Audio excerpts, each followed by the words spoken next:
Good morning. Thank you, everyone. This is 5 Good Minutes in the Word. I'm Barry Bryson. Thank you for joining me today.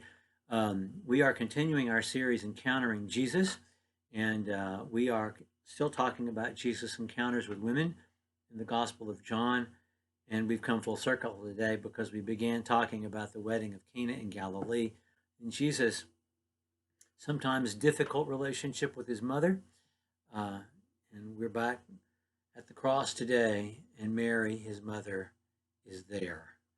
And Jesus, as head of household, takes care of her today, even from the cross. Just to remind you of some things that we've said and also to give some background before we get to our text, we talked early on about Mary as Jesus' mother, about what we learn from her, about what we learn about her from Luke's gospel, the pondering, treasuring heart that she had, and yet how difficult it was to be the mother of God's own son. And even as a boy, it was difficult. We talked about that episode from his 12th year that we have recorded at the end of Luke chapter 2. And then the wedding of Cana in Galilee, where, they had this testy exchange where they're at a wedding and she says they're out of beverage. And Jesus says, "How is this our business?" And she says, "Do whatever he tells you," and walks off and leaves him to fix it because she thinks it's his responsibility for fixing it. And what does he do? He fixes it. Because as we learned in John chapter 2, when Jesus moved his family to Capernaum, he's still head of household. His father's gone, and he's the head of the household, and he has responsibilities. And those responsibilities are still his as he's hanging on the cross. Just one more thing before we get to our text. Jews consider themselves Jews matrilineally. If your mother was a Jew, you're a Jew, and fully a Jew. That's why Timothy was considered a Jew, because of his mother and his grandmother, and why Paul circumcised him before he took him on a mission trip.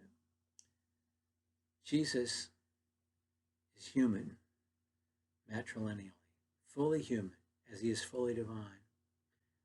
And he's fully human from his mother's side. Let's never forget that, and how important she is to him being qualified to be our sacrificial lamb and our high priest. John chapter 19, and I'm going to begin reading with verse 23.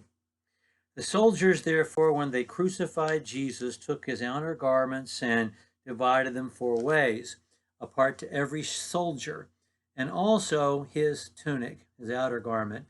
Now this garment was seamless, woven in one piece. They said, therefore, to one another, "Let us not tear it, but cast lots for it to decide whose it shall be." So that the scriptures might be fulfilled, they divided my outer garment among them, and for my clothing they cast lots, which of course is in Psalm 22. The soldiers therefore did these things, but there were standing at the cross of Jesus his mother's sister, Mary, the wife of Clopas, and Mary Magdalene. When Jesus therefore saw his mother and the disciple whom he loved standing nearby, he said to his mother, "Woman, behold your son." And then he said to the disciple, "Behold your mother." And from that hour, the disciple took her into his own household.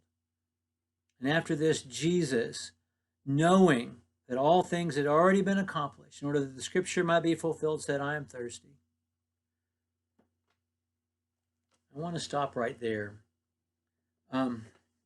Jesus is head of household and his mother's there. Mary has a pondering heart, and it's hard for her to be the mother of Jesus. In fact, Simeon said back in Luke chapter 2, when Jesus was just a baby, a sword is going to pierce your heart.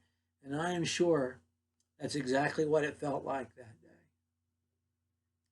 I'm sure that it felt even worse. And Jesus saw her there.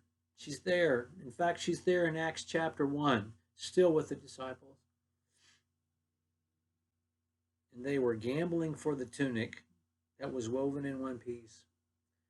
Who wove that tunic, by the way? Almost certainly she did. And Jesus is not able to know that everything is taken care of until he takes care of his mom. She's his mom. and she's his responsibility. And so, instead of giving her into the care of his brothers, he gives her into the care of John himself, the apostle that Jesus loved. And at that moment, she entered his household. Jesus is fully human and fully divine. We see him fully human here, even on the cross. Not only because he's thirsty and not only because he bleeds, but because he has a mom to take care of, and he takes care of her before he's able to say, "It is finished." Well, thank you for joining me for 5 Good Minutes. Tomorrow, Jesus will be risen from the dead, and the first person he sees and reveals himself to is Mary Magdalene. Thank you for joining me for 5 Good Minutes.